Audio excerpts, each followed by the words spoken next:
पैरों में सूजन हो जाता है और मुझे ही नहीं कई लोगों से सुनने को मिलता है जो पैरों और हाथों में सूजन हो जाता है। घुटने में दर्द, घुटने के दर्द के बहुत सारे दवा लेने के बावजूद वो ठीक नहीं होता है। इसका क्या उपाय है, योग द्वारा मुझे ये बताएं और मैं सबको बताऊं ऐसा। हाँ, अपना नाम भी बताएं साथ में ताकि वीडियो पे नाम भी जाएगा। मैं ममता सिंह, नोएडा से। ठीक है, चलो आपका ये भी उत्तर मिलेगा कि सूजन आती है, घुटनों में दर्द रहता है। और कोई अन्य पर्सन पैरों के बारे में और कोई कष्ट किसी को? आप ममता जी दीजिए पहले इनका, फिर आप भी बताइए। मेरे पैर में भी यहाँ पर आप बताइए आपका नाम क्या है? जी, आप बताइए क्या तकलीफ है? मेरे एक पैर में, लेफ्ट पैर में दर्द रहता है, नीचे की साइड। नीचे की तरफ लेफ्ट पैर में तलवे में दर्द होता है। हाँ, तलवे में दर्द रहता है। ये हाँ, ठीक है। माइक से आवाज़ आ रही है? नहीं आ रही है। नहीं आ रही? आप देख लो। हेलो हेलो, हाँ आप बताओ। मेरा नाम मीना भारद्वाज है जी। दाएं पैर में इधर ये ऊपर हड्डी में मेरे बहुत दर्द है, मतलब हाथ लगाते ही दर्द है। और ये वेन्स सारी ये जो दिख रही हैं इसमें भी पेन है। तो यहाँ वेंस में भी ये सर्कुलेट आदि का कष्ट है और ऊपर से दर्द है। हाँ जी, ये जैसे एक ने पैर में सूजन बताई, एक ने पैर में ऊपर से यहाँ दर्द बताया और एक ने तलवे में बताया यहाँ से, और अन्य घुटने में दर्द, घुटने की दवाइयाँ आदि। और क्या? प्रणाम गुरु जी। प्रणाम। मैं प्रियंका सिंह। जी। मेरे घुटने में बहुत ज़्यादा दर्द रहता है और स्वेलिंग तो पूरा ही इतना स्वेलिंग बहुत ज़्यादा आती है और घुटने में भी दर्द है। घुटनों में और उंगलियां भी ऐसे अकड़ती है। अच्छा, ये पूरे शरीर में फैल गया। मतलब दर्द बढ़ के यहाँ तक आ गया। अच्छा, घुटने से लेकर नीचे तक। और सूजन भी आ जाती है? सूजन तो बहुत ज़्यादा आती है। सूजन बहुत ज़्यादा आती है। तो मैं जब यहाँ योगा शुरू की हाँ। मेरा यहाँ नीचे का दर्द बिल्कुल ठीक है। अच्छा, योगा करने से कुछ लाभ भी हुआ है? लाभ हुआ है, यहाँ का दर्द तो बिल्कुल ही ठीक है। अच्छा, एक जगह का दर्द बिल्कुल ठीक हो यहाँ पे गया? है, मैं 2 मिनट भी नीचे नहीं बैठ पाती थी। हाँ। और यहाँ मैं 1.5 घंटा नीचे बैठती हूँ। अरे वाह, ये तो ताली बजानी चाहिए। देखो, योग से लाभ भी बता रही है साथ साथ, और जो रोग रह गया वो भी बता रही है। इसका मतलब डॉक्टर जब कहता है ना मेरी दवाई ने थोड़ा सा असर किया है, तो डॉक्टर कहता है अब तो मैं आपको ठीक कर दूंगा क्योंकि मेरी दवाई ने आप पर असर कर दिया है। तो ऐसे ही मुझे भी कॉन्फिडेंस है। आप बताइए। प्रणाम गुरु जी। प्रणाम। श्रीवास्तव। हाँ, हमारे भी घुटने में दर्द होता है और दोनों घुटनों में स्वेलिंग भी रहती है। ज़्यादा देर तक हम जमीन पे नहीं बैठ सकते। घुटनों में दर्द और स्वेलिंग भी रहती है। हाँ, ये बड़ा एक कॉमन फैक्टर है कि घुटनों में सबसे ज़्यादा, क्योंकि जोड़ घुटनों का सबसे हैवी जोड़ है पैरों में देखा जाए तो। और कोई बताइए। ये घुटनों की स्वेलिंग और घुटनों में दर्द, बैठा नहीं जाता, ये भी एक रोग है। और जी अनीता मिश्रा। जी। मेरा ना कमर में बहुत दर्द रहता था, मैं खड़ा नहीं हो पाती थी, बैठ नहीं पाती थी। अब यहाँ योगा करने से बहुत लाभ हुआ है मुझे। अब बहुत देर तक बैठ रही हूँ और बिल्कुल आराम। तालियां बजाइए। तो यहाँ भी बहुत लाभ हो रहा है। ये भी प्रचार प्रसार होने चाहिए थे। कमर में लाभ हो गया यहाँ आने से। दर्द नहीं है। बहुत बढ़िया, बहुत ये उत्तम। आज रविवार है इसलिए बहुत सारी महिलाएं नहीं आ पाई हैं, आज छुट्टी मना रही है, नहीं तो और भी बहुत सुनने को मिलता है, सभी को लाभ मिल रहा है। हाँ, लाभ भी बता रहे हैं। मैं मीना पांडे जी। मेरे भी घुटने में दर्द और यहाँ पर मेरे बहुत दर्द होता है, यहाँ चलने तो टखने में आपने बताया और घुटने में, टखना और घुटना। और मेरा ये टाइट रहता है। अच्छा, पिंडलियाँ बड़ी टाइट रहती हैं। और योगा करने से कुछ मुलायम से हो गया है। कुछ फर्क पड़ा है। चलो, वही बात है कि अगर लाभ होना शुरू हुआ है तो एक दिन पूरा लाभ भी होगा। तो आपके लिए भी एक बार ताली बजा दें। कुछ लाभ हुआ है, शुरुआत हो गई है लाभ की। मेरा नाम किरण श्रीवास्तव है जी। और मेरे यहाँ से लेके यहाँ तक दर्द करता है। यहाँ नहीं, एड़ी में नहीं दर्द होता, बीच में दर्द होता है। हाँ, टखने के पास बता रहे हैं। के पास यहाँ से, यहाँ पे हम बेल्ट लगाते हैं। अच्छा, बेल्ट से भी बांधनी पड़ती है, रिस्ट वगैरह। और यहाँ से लेके यहाँ तक बहुत दर्द करता है, मसल्स में दर्द करता है। मन करता है कि ऐसे हमेशा चिकोटी काटते रहे। हाँ, दबाते रहो ऐसे। और यहाँ ज्वाइंट में बहुत दर्द होता है। अच्छा, ये कूल्हे के ज्वाइंट में भी बहुत दर्द है। जो कि हमने एमआरआई कराए थे तो डॉक्टर बोले कि यहाँ के मसल सब कमज़ोर हो रहे हैं, इसलिए दर्द हो रहा है। तो एक कारण तो ये है कि मसल्स कमज़ोर हो रहे हैं, तो कोई भी मसल्स कमज़ोर होता है उसका कारण तो वहाँ पोषणता नहीं है, वहाँ कुपोषण हो रहा है इसलिए कमज़ोर हो रहे हैं। और एक व्यायाम आदि के द्वारा वह पोषणता शुरू हो जाती है, मजबूत हो जाते हैं। तो एक काम तो ये है। चलो और कुछ इनका नाम रमेश चंद्र श्रीवास्तव है जी। और इनको जो है थोड़ा परेशानी है जिससे कि बोलने में तकलीफ होती है, लेकिन यहाँ से जब से योगा कर रहे हैं तब से ठीक से बोल रहे हैं, बोलने में आराम हो गया, देखो बोलने भी लगे, ये भी एक बहुत बड़ी उपलब्धि है। इनके मुंह में थूक बहुत आता है। हाँ, इसका कोई उपाय आप बताइए। अच्छा चलो इसका कल बताएंगे। वैसे मुंह का जो उपाय है इसके बारे में विस्तार से चर्चा कल कर लेंगे। आज जो चर्चा है आज केवल पैरों के बारे में है। इसमें मुख्यतः प्रश्न आए हैं कि भी घुटने का दर्द और सूजन, पिंडलियों में थोड़ी टाइटनेस, घुटने में दर्द है तो किसी के तलवे में दर्द है। गुरु जी पैरों के बारे में आज बताएंगे, लेकिन जिस तरह से आप लोगों ने कहा फायदा हुआ है, मैं ये बताना चाहूँगी हर योग सूक्ष्म व्यायाम से लेकर हम सूर्य प्राणायाम तक करते हैं, उससे हमारे कई ऐसे छोटे मोटे बीमारी समाप्त हो जाएंगे जो आपको पता भी नहीं चलेगा जो कब समाप्त हो गया। तो योग हमारे जीवन में बहुत ज़रूरी है, इसलिए योग जरूर करें और गुरु जी का सुने किस तरह से हम अपने पैरों को स्वस्थ रखेंगे। देखो पैरों को स्वस्थ रखने के लिए मैं 4 भागों में इसको बताना चाहूँगा कि आपके पैर क्यों बीमार होते हैं। सबसे पहले पैरों का पोषण चाहिए। वैसे तो पूरे शरीर का पोषण हम भोजन से करते हैं, रोटी आदि भोजन ना करें तो हम भूखे बहुत दुखी हो जाते हैं, बिना खाए पिए हम रह नहीं सकते। तो भोजन जाता है पेट में और पेट में वो भोजन अच्छे से पच जाए, अच्छे से निर्माण हो तो वो भोजन से विटामिन आदि खींचता है।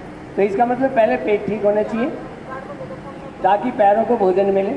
फिर वो पेट से भोजन जाता है कूलों के द्वारा और कमर के। ज़्यादा स्टॉप की आवश्यकता नहीं है, बताने में थोड़ा समय लग सकता है, आप करोगे तो ये 5-7 मिनट में ही हो जाएगी। श्वास को भरा,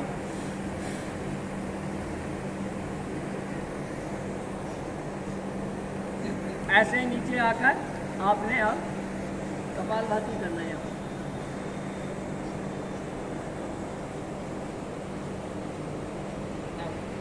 10 स्टॉप लगा दें इसमें एक स्थान पर। फिर उससे यहाँ दबाया था, अब थोड़ा सा आगे यहाँ से दबाया, श्वास भरा, बाहर छोड़ा, ऐसे दबा दी।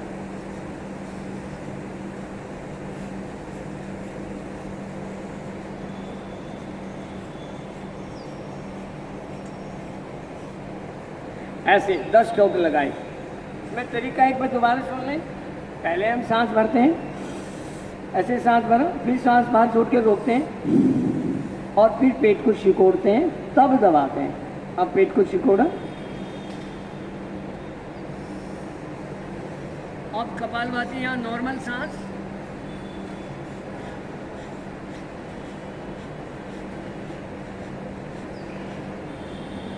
नॉर्मल सांस लेंगे तब कपालभाति कर पाओगे। दबाने के बाद नॉर्मल सांस लेना शुरू कर दो। अब ऊपर से ऐसे यहाँ ऊपर पसलियों के नीचे आ जाएंगे। यहाँ से पहले यहाँ से दबाएं, श्वास को भरें, बाहर छोड़ें, पेट को दबाएं,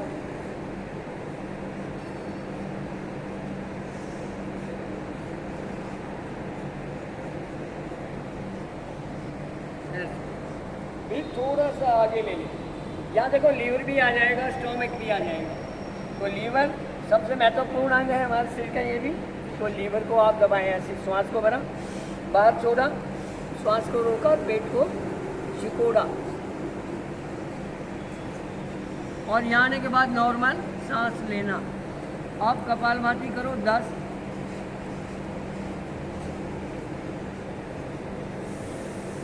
ऐसे। किसी के पास समय है, करने की इच्छा है, जिज्ञासा है, तो वो 10 की बजाय 20-50 स्टॉप भी लगा सकता है, कोई इसमें बाधा नहीं है।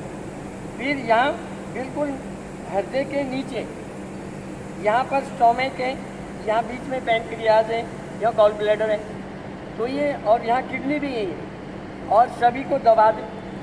अब मैं ये महसूस कर रहा था ना, मैं 6 पैक बना दूंगा। देखो पैक बनने शुरू हो गए, तो इस उम्र में भी 6 पैक बन सकते हैं। आपका पेट बहुत मजबूत हो सकता है। आप अपने आप को ऐसा मत समझो एज हो गई है, एज फैक्टर हो गया, इसलिए मैं कह रहा हूँ कोई एज फैक्टर नहीं होता। आपके सामने मैं उदाहरण हूँ। यहाँ से दबाइए, श्वास भरा, बाहर छोड़ के रोका, ऐसे दबाया,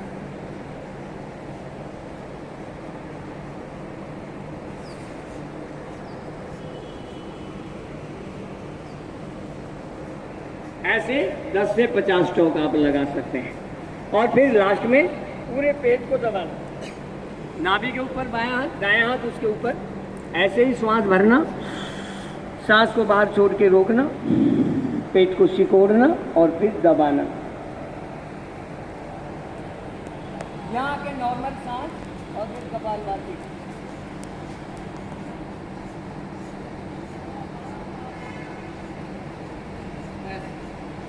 ये एक उपाय हो गया। जो एक उपाय करेगा, अब पैरों के लिए अच्छा भोजन आपने तैयार करने की व्यवस्था कर दी।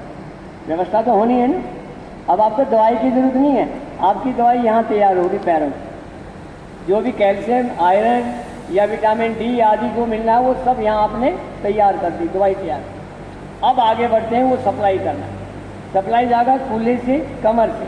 पहले कमर से देख लेते हैं। कमर का एक ही मैं बताऊँगा, कटी उत्तान आसन। सोते समय, उठते समय या दिन में कभी भी कर लो, जब भी बैठे हो आप एक अभ्यास कर लें। ऐसे पीठ के बल में लेट जाएं सभी, ऐसे पीठ के बल मेरे साथ, ऐसे ऐसे लेटेंगे।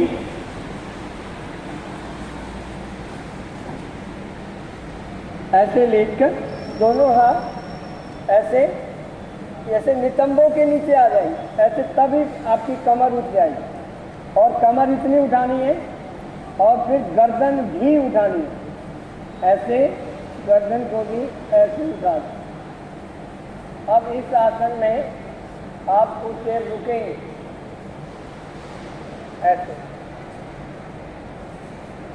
और जितने बार करेंगे आप थोड़ा थक जाएं तो दोबारा अपने आप को रेस्ट पोजीशन में ले जाएं और फिर श्वास भर के दोबारा फिर आप कर सकते हैं ऐसे।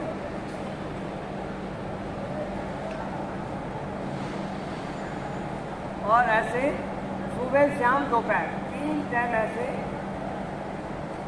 आपको आराम थोड़े में हो जाता है तो थोड़ा करें, थोड़े में आराम नहीं होता है तो अधिक करें। तो इसकी दवाई की मात्रा आप डोज अपनी स्वयं बनाएं। इसकी डोज अर्थात कितनी देर करना है, कितने बार करना है। आपका थोड़े में आराम नहीं होता तो मात्रा बढ़ा दीजिए, तो ये आगे बढ़ेगा। नेक्स्ट आता है कूल्हों के लिए। ये कमर के लिए मात्र 1 बताया मैंने। अब खड़े होकर कूल्हों के लिए, अब खड़े हो जाएं। अब कूल्हों की समस्या बहुत बड़ी है। अब देखो कूल्हे में क्या हालत हो गई है, ये ऐसा बना हुआ है, यहाँ से इसमें बल पड़ गया। अब यहाँ से ब्लड नीचे जाएगा ही नहीं। जो पेट में भोजन तैयार किया था वो किसने रोक दिया, इस बंद ने रोक दिया। यहाँ बंद लगा हुआ है और ये कूल्हा ऐसे, या गड्ढा हो गया बीच में, ये बांधने के कारण ऐसे। अब इस खड्डे को खत्म करना है यहाँ से, ताकि यहाँ से सप्लाई नसों के द्वारा नीचे भोजन पहुँच जाए। कमर के द्वारा पहुँचा दिया। अब कूल्हों में जो रुकावट पड़ रही है वो भोजन हमने पहुँचाना है। कैसे? इसमें लेंगे हम ऊर्ध्व ताड़ासन और तिर्यक ताड़ासन। 2 आसन करेंगे। दिन में 1 बार नहीं, अनेक बार कीजिए, ताकि पैरों को भोजन बार बार मिल जाए। भगवान 400 बार भोजन पहुँचाते हैं यहाँ। आप दिन में 4 बार तो कर लें, वो 400 बार आपकी मदद कर रहे हैं। आप 4 बार करें ऐसे। ये नंबर 1 ऐसे। ये अब ये कूल्हा सीधा हो गया। यहाँ से आप देख सकते हैं, जो कूल्हा ऐसे मुड़ा हुआ था, ऐसे खींचने से अब सीधा हो गया ऐसे। और ठहर गया तो आपको वेरिकोज नामक रोग लग जाएगा। उसके लिए सर्वांगासन ऐसे लेटते हैं। अब उसके लिए सर्वांगासन अति आवश्यक है। जब तक सर्कुलेट नहीं होगा भोजन, वो भोजन बनाया भोजन भी सड़ जाएगा, खराब हो जाएगा। आप घर में सेब ले आए और लाके रख दिया, खाया नहीं तो वो सड़ेगा। ऐसे ही इसमें भोजन पहुंच गया, वो सर्कुलेट नहीं हुआ तो वो भोजन पैरों में सड़ जाएगा और आपको कोई लाभ नहीं होगा इतनी मेहनत का। तो वो मेहनत का लाभ कब होगा? या तो अर्ध हलासन करें या दीवार के सारे सर्वांगासन। मेरे को देख लें, 2 प्रकार से कर सकते हैं, अर्ध हलासन और सर्वांगासन। ये है अर्ध हलासन, ये अर्ध हलासन है। इसमें आप पैरों को ऐसे टखने में दर्द है, यहाँ रुक गया है ब्लड भोजन या सर्कुलेट नहीं हो रहा है, इसलिए टखने में दर्द है। ऐसे किसी के यहाँ पंजे में दर्द है, जो बताते हैं यहाँ दर्द है। किसी की उंगलियों में, उंगलियों के नीचे तलवे में दर्द है, उसका व्यायाम हम कर रहे हैं। ऐसे वहाँ भोजन पहुँचा रहे हैं, धीरे धीरे वहाँ मांसपेशी का निर्माण होगा और एक दिन आप ठीक हो जाओगे। कितना समय लगेगा ये आपके परिश्रम पुरुषार्थ पर निर्भर करता है। ऐसे हमने, और ऐसे घुटनों को भी मोड़ सकते हैं। यूँ ऐसे घुटनों को मोड़ना जरूरी है, क्योंकि घुटनों में बड़ा जोड़ है। यहाँ 2 हड्डियाँ अलग अलग हैं, घुटने की पाली है, उस पाली में और घुटने के अंदर बहुत सारे सिस्टम है, उनमें ब्लड रुक जाता है, मल रुक जाता है, भोजन रुक जाता है, आदि आदि। तो उसको हम मूवमेंट दे रहे हैं। और ऐसे आप ताली भी बजा सकते हैं पैरों से। ऐसे ताली बजाएंगे, पैरों में कंपन होगा और यहाँ रुका हुआ ब्लड हट के सर्कुलेट हो जाएगा, हार्ट उसको आसानी से खींच लेगा। और यही क्रिया आप दीवार के सारे सर्वांगासन में कर सकते हो। और कोई सक्षम है तो ऐसे ही उठ सकता है, जैसे मैं कर रहा हूँ, ऐसे आप कर सकते हो। ऐसे ये सर्वांगासन है, ये सर्वांगासन है। इसमें भी वही क्रिया दोहराएंगे जो अर्ध हलासन में किया था। ऐसे ही पैरों को हिलाइए, उंगली हिलाइए, ऐसे घुटना हिलाइए। ऐसे घुटने के अंदर दर्द जो हो रहा है वहाँ दोबारा निर्माण कर रहे हैं, मांसपेशियों का भोजन पहुँचा के, कैल्शियम पहुँचा के हड्डी का निर्माण और विटामिन डी, B12 आदि पहुँचा के उनकी कमी को पूरा करना है। ऐसे यहाँ पहुँच जाएगा भोजन। जो ज़्यादा जोर से नहीं कर सकते वो थोड़ा थोड़ा कर लें। ऐसे अगर पैरों में दर्द होता है तो ज़्यादा ना करें, थोड़ा करें, ऐसे थोड़ा थोड़ा कर लें ऐसे। तो थोड़ा करें, ज़्यादा से दर्द होता है तो थोड़ा करें। और इसमें भी ऐसे दोनों पैरों को ताली बजाते हुए ऐसे। और ये दिन में 2 से 3 बार या उससे भी अधिक बार, जितना पुरुषार्थ करोगे उतना ही जल्दी आप ठीक हो जाओगे। ऐसे ये चौथा उपाय मैंने बताया। अब बैठ जाए। ये आज का पाठ यहीं पूरा करते हैं। आप सबने बड़े ध्यान से सुना और सबने अच्छे अच्छे प्रश्न पूछे। सबका बहुत बहुत धन्यवाद। ओम।